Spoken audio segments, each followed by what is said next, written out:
Welcome and thank you for stopping by Sheila's Audiobooks, and I am Sheila. This recording is coming from South Texas. All stories on this recording are in the public domain per United States copyright law. This story is about first appeared in the sketch on March 7, 1923, issue 1571. This was Christie's first published short story. Young Lord Cronshaw is murdered at a masked ball, and his fiancée dies of a cocaine overdose later the same evening. Who was wearing which costume? Can Poirot find out who the killer is?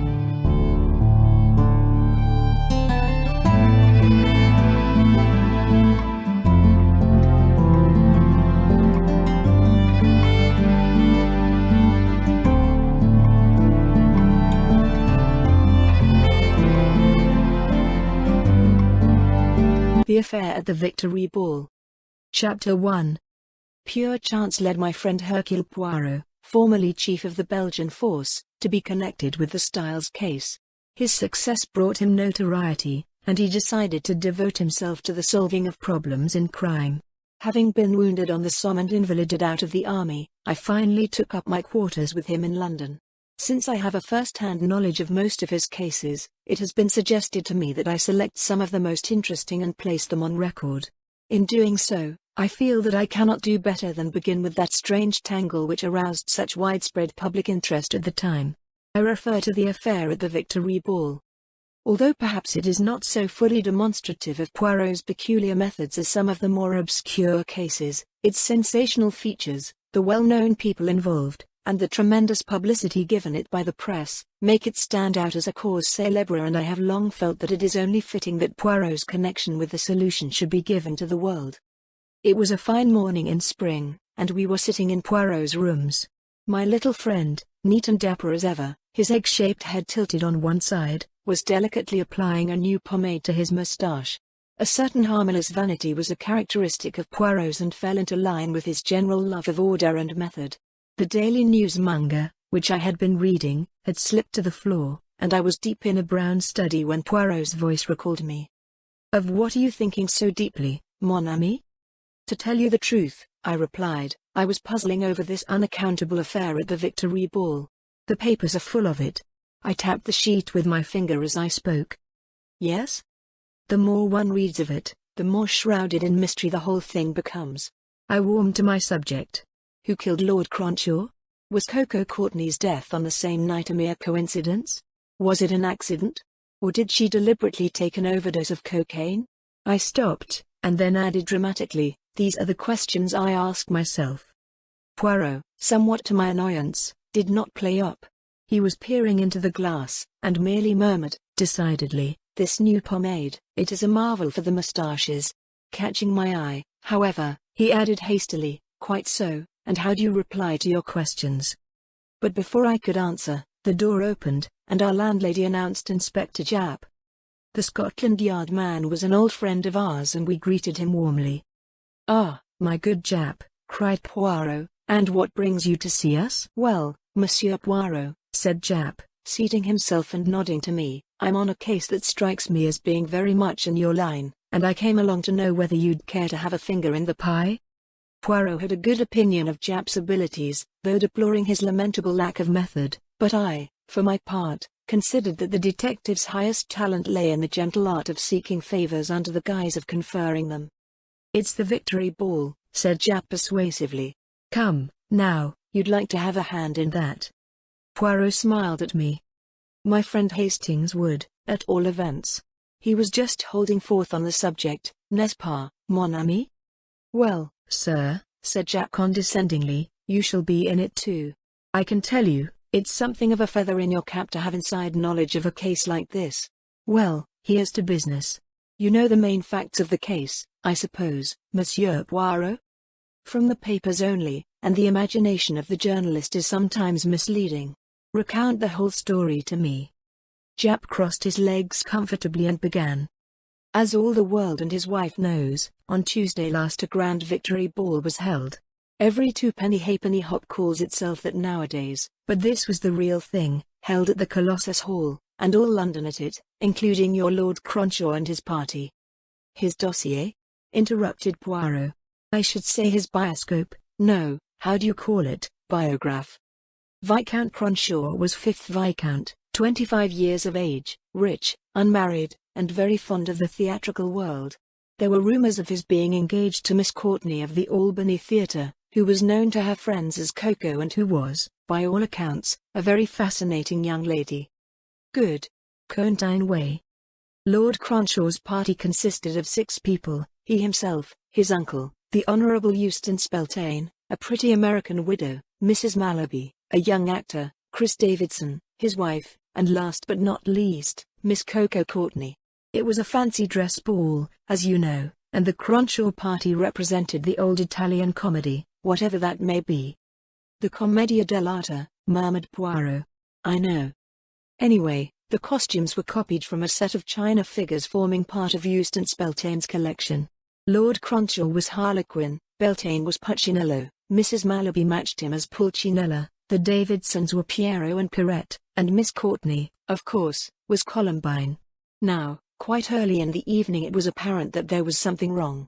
Lord Cronshaw was moody and strange in his manner. When the party met together for supper in a small private room engaged by the host, everyone noticed that he and Miss Courtney were no longer on speaking terms. She had obviously been crying, and seemed on the verge of hysterics.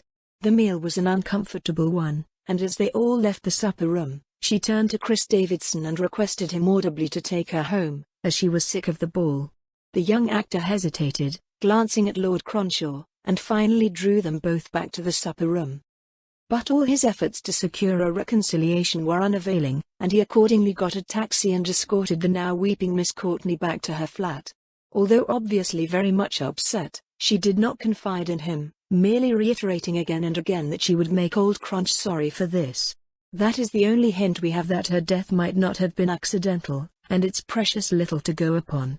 By the time Davidson had quieted her down somewhat, it was too late to return to the Colossus Hall, and Davidson accordingly went straight home to his flat in Chelsea, where his wife arrived shortly afterwards, bearing the news of the terrible tragedy that had occurred after his departure. Lord Cronshaw, it seems, became more and more moody as the ball went on. He kept away from his party, and they hardly saw him during the rest of the evening. It was about 1:30 a.m., just before the grand cotillion when everyone was to unmask, that Captain Digby, a brother officer who knew his disguise, noticed him standing in a box gazing down on the scene. "Hello, Cronch," he called. "Come down and be sociable. What are you moping about up there for like a boiled owl? Come along, there's a good old rag coming on now." "Right," responded Cronshaw. "Wait for me, or I'll never find you in the crowd." He turned and left the box as he spoke. Captain Digby, who had Mrs. Davidson with him, waited. The minutes passed, but Lord Cronshaw did not appear. Finally Digby grew impatient. "Does the fellow think we're going to wait all night for him?" he exclaimed. At that moment Mrs. Malaby joined them, and they explained the situation. "Say, now," cried the pretty widow vivaciously, "he's like a bear with a sore head tonight. Let's go right away and rout him out." The search commenced, but met with no success until it occurred to Mrs. Malaby that he might possibly be found in the room where they had supped an hour earlier. They made their way there.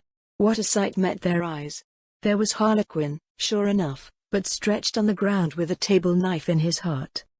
Japp stopped, and Poirot nodded, and said with the relish of the specialist, "Une belle affaire." And there was no clue as to the perpetrator of the deed? But how should there be? "Well," continued the inspector, "you know the rest. The tragedy was a double one. Next day there were headlines in all the papers, and a brief statement to the effect that Miss Courtney, the popular actress, had been discovered dead in her bed, and that her death was due to an overdose of cocaine. Now, was it accident or suicide? Her maid, who was called upon to give evidence, admitted that Miss Courtney was a confirmed taker of the drug, and a verdict of accidental death was returned. Nevertheless, we can't leave the possibility of suicide out of account. Her death is particularly unfortunate, since it leaves us no clue now to the cause of the quarrel the preceding night. By the way, a small enamel box was found on the dead man. It had Coco written across it in diamonds, and was half full of cocaine. It was identified by Miss Courtney's maid as belonging to her mistress, who nearly always carried it about with her, since it contained her supply of the drug to which she was fast becoming a slave. Was Lord Cronshaw himself addicted to the drug? Very far from it. He held unusually strong views on the subject of dope. Poirot nodded thoughtfully. But since the box was in his possession, he knew that Miss Courtney took it. Suggestive, that, is it not, my good Jap? Ah, said Jap rather vaguely. I smiled. Well, said Jap, that's the case. What do you think of it? You found no clue of any kind that has not been reported? Yes, there was this. Jap took a small object from his pocket and handed it over to Poirot. It was a small pompon of emerald green silk, with some ragged threads hanging from it, as though it had been wrenched violently away. We found it in the dead man's hand, which was tightly clenched over it, explained the inspector. Poirot handed it back without any comment and asked, had Lord Cronshaw any enemies? None that anyone knows of. He seemed a popular young fellow. Who benefits by his death? His uncle, the Honourable Eustace Beltane, comes into the title and estates. There are one or two suspicious facts against him. Several people declare that they heard a violent altercation going on in the little supper room, and that Eustace Beltane was one of the disputants. You see, the table knife being snatched up off the table would fit in with the murder being done in the heat of a quarrel. What does Mr. Beltane say about the matter? Declares one of the waiters was the worse for liquor, and that he was giving him a dressing down. Also that it was nearer to 1 than half past. You see, Captain Digby's evidence fixes the time pretty accurately. Only about 10 minutes elapsed between his speaking to Cronshaw and the finding of the body. And in any case I suppose Mr. Beltane, as Punchinello, was wearing a hump and a ruffle. I don't know the exact details of the costumes, said Jap, looking curiously at Poirot. And anyway, I don't quite see what that has got to do with it. No? There was a hint of mockery in Poirot's smile. He continued quietly, his eyes shining with the green light I had learned to recognize so well. There was a curtain in this little supper room, was there not? Yes, but with a space behind it sufficient to conceal a man? Yes, in fact, there's a small recess, but how you knew about it, you haven't been to the place, have you, Monsieur Poirot? No, my good Jap, I supplied the curtain from my brain. Without it, the drama is not reasonable. And always one must be reasonable. But tell me, did they not send for a doctor? At once, of course. But there was nothing to be done. Death must have been instantaneous. Poirot nodded rather impatiently. Yes, yes, I understand. This doctor, now, he gave evidence at the inquest? Yes. Did he say nothing of any unusual symptom? Was there nothing about the appearance of the body which struck him as being abnormal? Jap stared hard at the little man. Yes, Monsieur Poirot. I don't know what you're getting at, but he did mention that there was a tension and stiffness about the limbs which he was quite at a loss to account for. Aha, said Poirot. Aha. Mon Dieu. Jap, that gives one to think, does it not? I saw that it had certainly not given Jap to think. If you're thinking of poison, monsieur, who on earth would poison a man first and then stick a knife into him? In truth that would be ridiculous, agreed Poirot placidly. Now is there anything you want to see, monsieur? If you'd like to examine the room where the body was found. Poirot waved his hand. Not in the least. You have told me the only thing that interests me, Lord Cronshaw's views on the subject of drug-taking.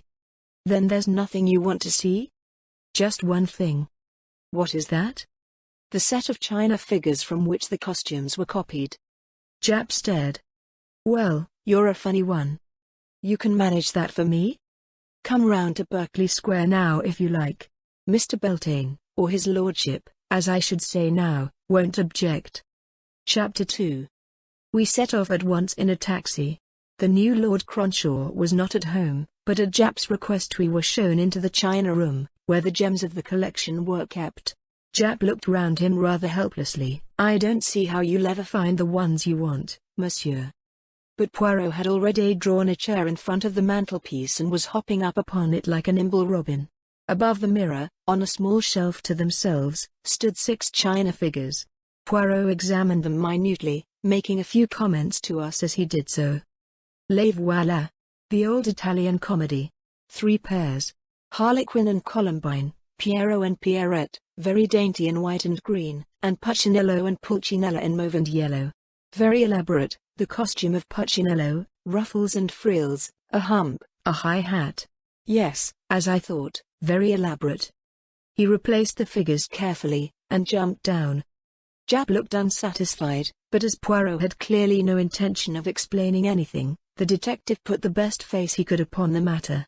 As we were preparing to leave, the master of the house came in, and Japp performed the necessary introductions. The 6th Viscount Cronshaw was a man of about 50, suave in manner, with a handsome, dissolute face. Evidently an elderly roué, with the languid manner of a poseur. I took an instant dislike to him. He greeted us graciously enough, declaring he had heard great accounts of Poirot's skill, and placing himself at our disposal in every way. The police are doing all they can, I know, Poirot said. But I much fear the mystery of my nephew's death will never be cleared up. The whole thing seems utterly mysterious. Poirot was watching him keenly. Your nephew had no enemies that you know of? None whatever. I am sure of that. He paused, and then went on, if there are any questions you would like to ask. Only one. Poirot's voice was serious. The costumes, they were reproduced exactly from your figurines? To the smallest detail. Thank you, milord. That is all I wanted to be sure of. I wish you good day. And what next? Inquired Japp as we hurried down the street. I've got to report at the yard, you know. Bien. I will not detain you. I have one other little matter to attend to, and then... Yes? The case will be complete. What? You don't mean it. You know who killed Lord Cronshaw? Parfaitement. Who was it? Eustace Beltane? Ah, mon ami, you know my little weakness. Always I have a desire to keep the threads in my own hands up to the last minute. But have no fear. I will reveal all when the time comes. I want no credit, the affair shall be yours, on the condition that you permit me to play out the denouement my own way. That's fair enough, said Japp. That is, if the denouement ever comes. But I say, you are an oyster, aren't you? Poirot smiled. Well, so long. I'm off to the yard. He strode off down the street, and Poirot hailed a passing taxi. Where are we going now? I asked in lively curiosity. To Chelsea to see the Davidsons. He gave the address to the driver. What do you think of the new Lord Cronshaw? I asked. What says my good friend Hastings? I distrust him instinctively. You think he is the wicked uncle of the storybooks, eh? Don't you?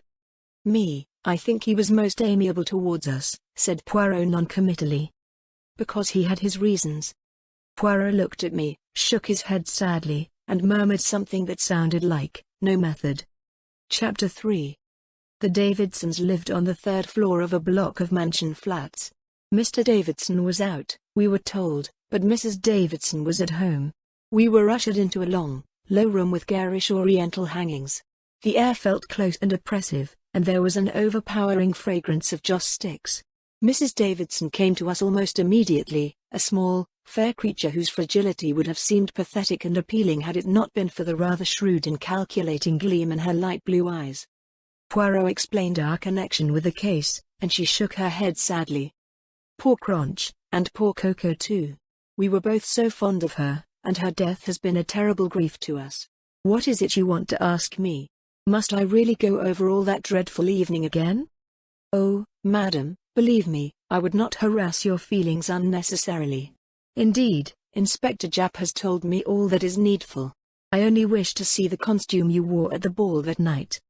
The lady looked somewhat surprised, and Poirot continued smoothly, you comprehend, madam, that I work on the system of my country. There we always reconstruct the crime. It is possible that I may have an actual representation, and if so, you understand, the costumes would be important. Mrs. Davidson still looked a bit doubtful. I've heard of reconstructing a crime, of course, she said. But I didn't know you were so particular about details. But I'll fetch the dress now. She left the room and returned almost immediately with a dainty wisp of white satin and green. Poirot took it from her and examined it, handing it back with a bow. Merci, madam. I see you have had the misfortune to lose one of your green pompons, the one on the shoulder here. Yes, it got torn off at the ball. I picked it up and gave it to poor Lord Cronshaw to keep for me. That was after supper? Yes. Not long before the tragedy, perhaps? A faint look of alarm came into Mrs. Davidson's pale eyes, and she replied quickly, "Oh no, long before that. Quite soon after supper, in fact." "I see. Well, that is all. I will not derange you further. Bonjour, madam." "Well," I said as we emerged from the building, "that explains the mystery of the green pompon. I wonder." "Why, what do you mean?" "You saw me examine the dress, Hastings?" "Yes?" "Eh bien, the pompon that was missing had not been wrenched off, as the lady said. On the contrary, it had been cut off, my friend, cut off with scissors. The threads were all quite even." "Dear me," I exclaimed. "This becomes more and more involved." "On the contrary," replied Poirot placidly, "it becomes more and more simple." "Poirot," I cried, "one day I shall murder you. Your habit of finding everything perfectly simple is aggravating to the last degree." "But when I explain, mon ami, is it not always perfectly simple?" "Yes, that is the annoying part of it. I feel then that I could have done it myself." "And so you could, Hastings, so you could. If you would but take the trouble of arranging your ideas. Without method." "Yes, yes," I said hastily, for I knew Poirot's eloquence when started on his favorite theme only too well. "Tell me, what do we do next? Are you really going to reconstruct the crime?" "Hardly that. Shall we say that the drama is over, but that I propose to add a harlequinade?" Chapter 4. The following Tuesday was fixed upon by Poirot as the day for this mysterious performance. The preparations greatly intrigued me. A white screen was erected at one side of the room, flanked by heavy curtains at either side. A man with some lighting apparatus arrived next, and finally a group of members of the theatrical profession, who disappeared into Poirot's bedroom, which had been rigged up as a temporary dressing room. Shortly before 8, Japp arrived, in no very cheerful mood. I gathered that the official detective hardly approved of Poirot's plan. Bit melodramatic, like all his ideas. But there, it can do no harm, and as he says, it might save us a good bit of trouble. He's been very smart over the case. I was on the same scent myself, of course. I felt instinctively that Japp was straining the truth here, but there, I promised to let him play the thing out his own way. Here is the crowd. His lordship arrived first, escorting Mrs. Malaby, whom I had not as yet seen. She was a pretty, dark-haired woman, and appeared perceptibly nervous. The Davidsons followed. Chris Davidson also I saw for the first time. He was handsome enough in a rather obvious style, tall and dark, with the easy grace of the actor. Poirot had arranged seats for the party facing the screen. This was illuminated by a bright light.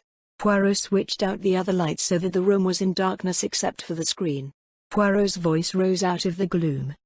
"Messieurs, mesdames, a word of explanation. 6 figures in turn will pass across the screen. They are familiar to you. Pierrot and his Pierrette, Puccinello the buffoon, and elegant Pulcinella, beautiful Columbine, lightly dancing, Harlequin, the sprite, invisible to man." With these words of introduction, the show began. In turn each figure that Poirot had mentioned bounded before the screen, stayed there a moment poised, and then vanished. The lights went up, and a sigh of relief went round. Everyone had been nervous, fearing they knew not what. It seemed to me that the proceedings had gone singularly flat. If the criminal was among us, and Poirot expected him to break down at the mere sight of a familiar figure, the device had failed signally, as it was almost bound to do. Poirot, however, appeared not a whit discomposed. He stepped forward, beaming. "Now, messieurs and mesdames, will you be so good as to tell me, one at a time, what it is that we have just seen? Will you begin, milord?" The gentleman looked rather puzzled. "I'm afraid I don't quite understand." "Just tell me what we have been seeing." Well, I should say we have seen 6 figures passing in front of a screen and dressed to represent the personages in the old Italian comedy, or, ourselves the other night." "Never mind the other night, milord," broke in Poirot. "The first part of your speech was what I wanted. Madame, you agree with Lord Cronshaw?" He had turned as he spoke to Mrs. Malaby. Yes, of course." "You agree that you have seen 6 figures representing the Italian comedy?" "Why, certainly." "Monsieur Davidson? You too?" "Yes." "Madam?" "Yes." "Hastings? Japp?" "Yes?" You are all in accord?" He looked around upon us, his face grew rather pale, and his eyes were green as any cat's. "And yet, you are all wrong. Your eyes have lied to you, as they lied to you on the night of the Victory Ball. To see things with your eyes, as they say, is not always to see the truth. One must see with the eyes of the mind, one must employ the little cells of grey. Know, then, that tonight and on the night of the Victory Ball, you saw not 6 figures but 5. See." The lights went out again. A figure bounded in front of the screen. "Poirot." "Who is that?" demanded Poirot. "Is it Poirot?" "Yes," we all cried. "Look again." With a swift movement the man divested himself of his loose Poirot garb. There in the limelight stood glittering Harlequin. At the same moment there was a cry and an overturned chair. "Curse you," snarled Davidson's voice. "Curse you. How did you guess?" Then came the clink of handcuffs and Japp's calm official voice. "I arrest you, Christopher Davidson, charge of murdering Viscount Cronshaw. Anything you say will be used in evidence against you." Chapter 5. It was a quarter of an hour later. A recherché little supper had appeared, and Poirot, beaming all over his face, was dispensing hospitality and answering our eager questions. It was all very simple. The circumstances in which the green pompon was found suggested at once that it had been torn from the costume of the murderer. I dismissed Pierrette from my mind, since it takes considerable strength to drive a table knife home, and fixed upon Poirot as the criminal. But Poirot left the ball nearly 2 hours before the murder was committed. So he must either have returned to the ball later to kill Lord Cronshaw, or, eh bien, he must have killed him before he left. Was that impossible? Who had seen Lord Cronshaw after supper that evening? Only Mrs. Davidson, whose statement, I suspected, was a deliberate fabrication uttered with the object of accounting for the missing pompon, which, of course, she cut from her own dress to replace the one missing on her husband's costume. But then, Harlequin, who was seen in the box at 1:30, must have been an impersonation. For a moment, earlier, I had considered the possibility of Mr. Beltane being the guilty party. But with his elaborate costume, it was clearly impossible that he could have doubled the roles of Puccinello and Harlequin. On the other hand, to Davidson, a young man of about the same height as the murdered man and an actor by profession, the thing was simplicity itself. But one thing worried me. Surely a doctor could not fail to perceive the difference between a man who had been dead 2 hours and one who had been dead 10 minutes. Eh bien, the doctor did perceive it. But he was not taken to the body and asked, "How long has this man been dead?" On the contrary, he was informed that the man had been seen alive 10 minutes ago, and so he merely commented at the inquest on the abnormal stiffening of the limbs for which he was quite unable to account. All was now marching famously for my theory. Davidson had killed Lord Cronshaw immediately after supper, when, as you remember, he was seen to draw him back into the supper room. Then he departed with Miss Courtney, left her at the door of her flat, instead of going in and trying to pacify her as he affirmed, and returned post-haste to the Colossus, but as Harlequin, not Poirot, a simple transformation effected by removing his outer costume. Chapter 6. The uncle of the dead man leaned forward, his eyes perplexed. But if so, he must have come to the ball prepared to kill his victim. What earthly motive could he have had? The motive, that's what I can't get. There we come to the second tragedy, that of Miss Courtney. There was one simple point which everyone overlooked. Miss Courtney died of cocaine poisoning, but her supply of the drug was in the enamel box which was found on Lord Cronshaw's body. Where, then, did she obtain the dose which killed her? Only one person could have supplied her with it, Davidson. And that explains everything. It accounts for her friendship with the Davidsons and her demand that Davidson should escort her home. Lord Cronshaw, who was almost fanatically opposed to drug-taking, discovered that she was addicted to cocaine, and suspected that Davidson supplied her with it. Davidson doubtless denied this, but Lord Cronshaw determined to get the truth from Miss Courtney at the ball. He could forgive the wretched girl, but he would certainly have no mercy on the man who made a living by trafficking in drugs.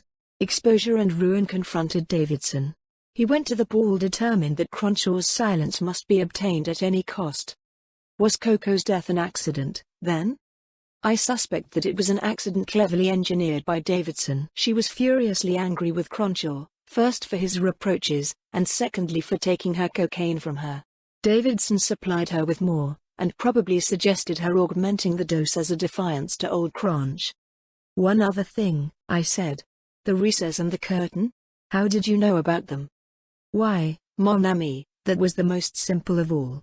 Waiters had been in and out of that little room, so, obviously, the body could not have been lying where it was found on the floor.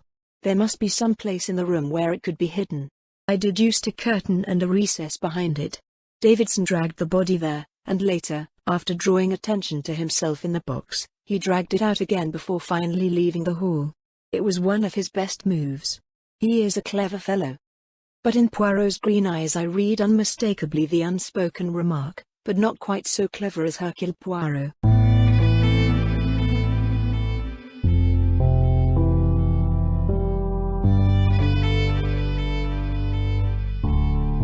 Thank you for listening to today's episode. I really hoped you enjoyed it. There will be more to come. Please subscribe not to miss out on what is next. I will be looking forward to your return. The music is by Madfan from Pixabay. To support this and other artists, go to pixabay.com. Sheila.